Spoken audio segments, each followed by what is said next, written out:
Hello friends, good morning. आज देखेंगे जवाहर नवोदय विद्यालय का पर्यावरण अध्ययन, जो कि इस साल के सिलेबस में कुछ क्वेश्चन आएंगे जो कि पर्यावरण अध्ययन से आएंगे। तो हम क्वेश्चन नंबर 1 देखेंगे। निम्नलिखित में से कौन सा सड़क परिवहन का साधन नहीं है? ए स्कूटर, बी रेलगाड़ी, सी रिक्शा, डी बस। तो राइट आंसर हो जाएगा पहला का बी रेलगाड़ी। क्वेश्चन नंबर 2 देखेंगे। लंबी दूरी के लिए सबसे सस्ता और सुरक्षित परिवहन साधन कौन सा है? तो दूसरा का राइट आंसर हो जाएगा बी रेल मार्ग। रेल मार्ग। क्वेश्चन नंबर 3 देखेंगे।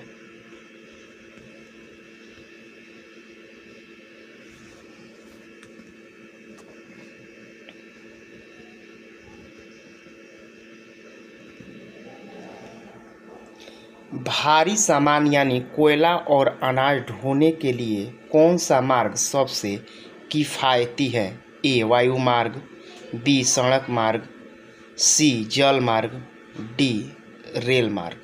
तो तीसरा का राइट आंसर हो जाएगा सी जल मार्ग। जल मार्ग। Question number 4। आपातकालीन राहत कार्यों में परिवहन का सबसे उपयोगी साधन कौन सा है? उपयोगी साधन कौन सा है?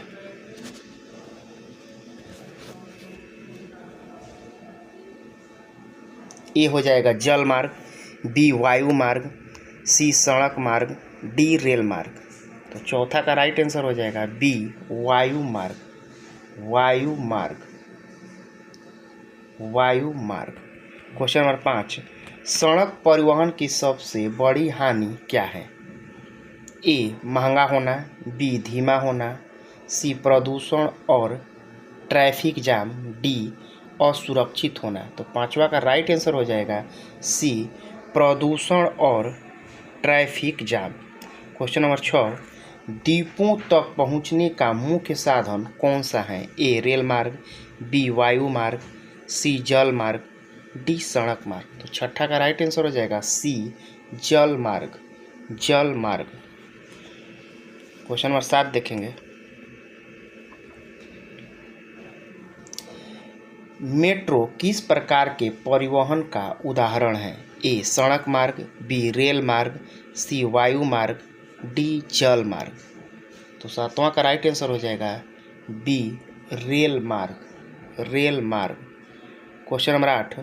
निम्नलिखित में से सबसे तेज किंतु सबसे महंगा परिवहन कौन सा साधन है?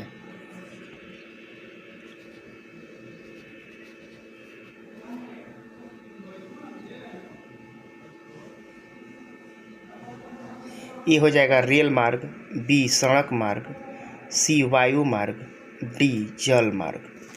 तो आठवां का राइट आंसर हो जाएगा सी वायु मार्ग।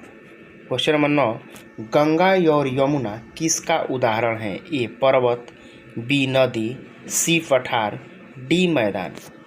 तो 9 का राइट आंसर हो जाएगा बी नदी। क्वेश्चन नंबर 10 देखेंगे। समुद्र तल से बहुत ऊंचे और खड़ी ढाल वाले भूभाग को क्या कहते हैं? ए पठार, बी मैदान, सी पर्वत, डी घाटी। तो 10 का राइट आंसर हो जाएगा सी पर्वत। क्वेश्चन नंबर 11 देखेंगे। गंगा नदी किस प्रकार की भू आकृति का उदाहरण है? ए पर्वत, बी पठार, सी मैदान, डी घाटी। तो 11 का राइट आंसर हो जाएगा सी मैदान। Question number 12। दक्कन का पठार किस लिए जाना जाता है? ए उपजाऊ मिट्टी, बी खनिज संसाधन, सी घनी आबादी, डी बर्फीली चोटियाँ। तो 12 का राइट आंसर हो जाएगा बी खनिज संसाधन। खनिज संसाधन। Question number 13। कश्मीर घाटी किन दो चीज़ों के बीच स्थित एक निचला क्षेत्र है? ए दो नदियाँ, बी दो पर्वतीय पहाड़ियों, सी दो मैदान, डी 2 पठार। तो 13 का राइट आंसर हो जाएगा बी 2 पर्वतों पहाड़ियों। क्वेश्चन नंबर देखेंगे 14। खेतों और घनी आबादी के लिए मैदान उपयुक्त क्यों हैं? ए ऊंचे होने के कारण, बी समतल व उपजाऊ होने के कारण, सी खनिज संसाधनों के कारण, डी ठंडे होने के कारण। तो 14 का राइट आंसर हो जाएगा बी समतल व उपजाऊ होने के कारण। क्वेश्चन नंबर 15 देखेंगे। हिमालय पर्वत किसका मुख्य स्रोत है? ए पठारों का, बी नदियों का, सी रेगिस्तानों का, डी मैदानों का। तो 15 का राइट आंसर हो जाएगा बी नदियों का, नदियों का। Question number 16। बरगद और नीम किस श्रेणी के पौधे हैं? ए झाड़ियाँ, बी शाकों, सी वृक्ष, डी लताएँ। तो 16 का राइट आंसर हो जाएगा सी वृक्षों, वृक्षों। क्वेश्चन नंबर 17 देखेंगे। गुलाब और मेहंदी किसके उदाहरण हैं? ए वृक्ष, बी झाड़ियों, सी शाकों, डी लताओं।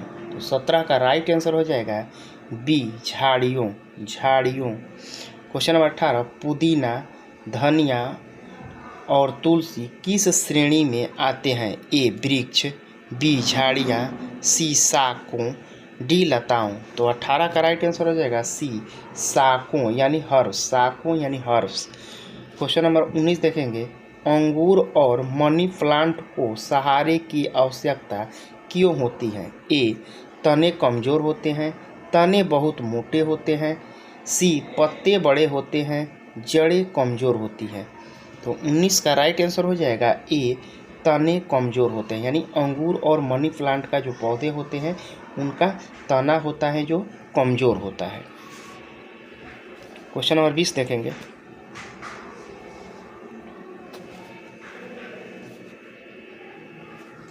निम्नलिखित में से कौन सा लता बेल का उदाहरण नहीं है? ए लौकी, बी मनी प्लांट, सी नीम, डी अंगूर। तो 20 का राइट आंसर हो जाएगा सी नीम।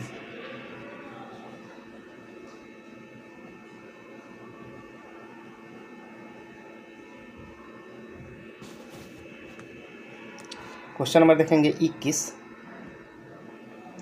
झाड़ियों में शाखाएं आमतौर पर कहाँ से निकलती हैं? ए जड़ों से, बी तनों के निचले भाग से, सी पत्तों से, डी फूलों से। तो 21 का राइट आंसर हो जाएगा बी तने के निचले भागों से। Question number 22। वृक्षों और शाक में मुख्य अंतर क्या है? तो 22 का राइट आंसर हो जाएगा बी ऊंचाई, तने की मोटाई व जीवन काल। Question number 23। मछली और ऑक्टोपस किस श्रेणी के जंतु हैं? ए स्थलीय, बी जलीय, सी पालतू, डी जंगली। तो 23 का राइट आंसर हो जाएगा बी जलीय। क्वेश्चन नंबर 24 देखेंगे। बकरी और गाय किस श्रेणी के जंतु हैं? ए जंगली, बी जलीय, सी पालतू, डी जलीय व स्थलीय दोनों। तो 24 का राइट आंसर हो जाएगा सी पालतू। Question number 25। जलीय जंतु सांस लेने के लिए किसका उपयोग करते हैं? ए फेफड़े, बी गलफड़े यानी गिल्स, सी त्वचा, डी नाक। तो 25 का राइट आंसर हो जाएगा बी गलफड़े या गिल्स द्वारा जलीय जंतु सांस लेते हैं। Question number 26। 22 बाघ और भालू किस श्रेणी के जंतु हैं? ए पालतू, बी जलीय, सी जंगली, डी स्थलीय पालतू। तो 26 का राइट आंसर हो जाएगा सी जंगली। क्वेश्चन नंबर देखेंगे 27। निम्नलिखित में से कौन सा स्थलीय जंतु है? ए मछली, बी हाथी, सी ऑक्टोपस, डी व्हेल। तो 27 का राइट आंसर हो जाएगा बी हाथी। क्वेश्चन नंबर 28 पालतू जंतु मनुष्य को क्या प्रदान करते हैं? ए मनोरंजन, बी दूध, भोजन और सुरक्षा, सी परिवहन, डी कुछ नहीं। तो 28 का राइट आंसर हो जाएगा बी दूध, भोजन और सुरक्षा। क्वेश्चन नंबर 29 देखेंगे, हिरण किस श्रेणी का जंतु है? ए पालतू, बी जलीय, सी जंगली, डी उभयचर। तो 29 का राइट आंसर हो जाएगा सी जंगली, यानी हिरण एक जंगली जानवर है। क्वेश्चन नंबर देखेंगे 30,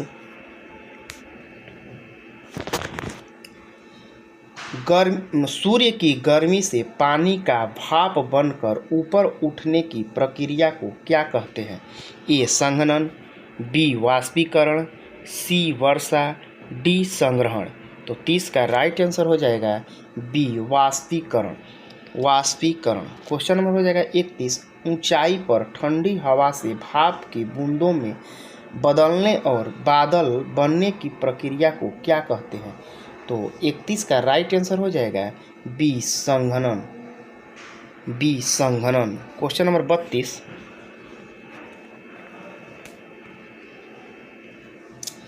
बादल के भारी होने पर पानी नीचे गिरता है, इसे क्या कहते हैं? ए संघनन, बी वाष्पीकरण, सी वर्षावृष्टि, डी संग्रहण। तो 32 का राइट आंसर हो जाएगा सी वर्षावृष्टि। क्वेश्चन नंबर 33 देखेंगे, वर्षा का पानी नदी, तालाब और झील में इकट्ठे होने की प्रक्रिया को क्या कहते हैं? तो 33 का राइट आंसर हो जाएगा डी संग्रहण। राइट आंसर डी संग्रहण।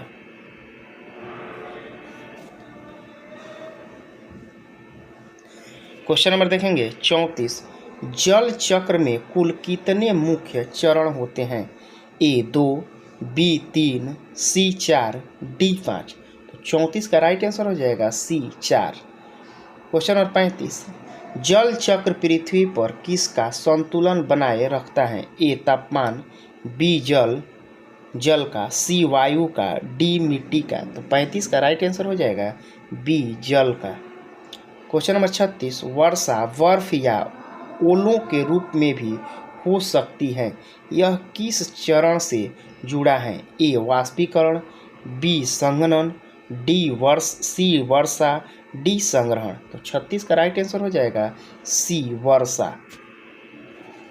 क्वेश्चन नंबर देखेंगे 37,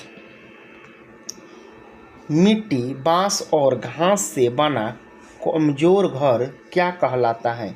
ए पक्का, बी कच्चा घर, सी इग्लू, D house boat.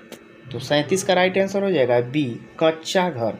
Question number देखेंगे 38, ईंट, सीमेंट और लोहे से बना मजबूत घर क्या कहलाता है? ए कच्चा घर, बी तंबू, सी पक्का घर, डी इग्लू। तो 38 का राइट आंसर हो जाएगा सी पक्का घर। राइट आंसर हो जाएगा सी पक्का घर। क्वेश्चन नंबर देखिए 39, बर्फ के टुकड़ों से बना घर जो ठंडे ध्रुवीय क्षेत्रों में पाया जाता है क्या कहलाता है? ए हाउस बोट, बी इग्लू, सी तंबू, डी कच्चा घर। तो 39 का राइट आंसर हो जाएगा बी इग्लू। इग्लू। क्वेश्चन नंबर देखेंगे 40, घुमंतु लोग किस प्रकार का अस्थायी घर उपयोग करते हैं? ए इग्लू, बी हाउस बोट, सी तंबू, डी पक्का घर। 40 का राइट आंसर हो जाएगा सी तंबू। क्वेश्चन नंबर 41, कश्मीर की डल झील में किस प्रकार का घर देखा जाता है? ए इग्लू, बी हाउस बोट, सी तंबू, डी कच्चा घर। 41 का राइट आंसर हो जाएगा B houseboat. Houseboat. Question number 42, एरिस्कोमो लोग मुख्यतः किस प्रकार के घर में रहते हैं? ए तंबू, बी हाउस बोट, सी इग्लू, डी पक्का घर। तो 42 का राइट आंसर हो जाएगा सी इग्लू। इग्लू। क्वेश्चन नंबर हो जाएगा 43, गाँव में सबसे अधिक कौन सा घर आम है? ए पक्का घर, बी कच्चा घर, सी हाउस बोट, डी इग्लू। तो 43 का राइट आंसर हो जाएगा बी कच्चा घर, यानी गाँव में अधिकतर मात्रा में कच्चा घर होते हैं। अगला देखेंगे 44।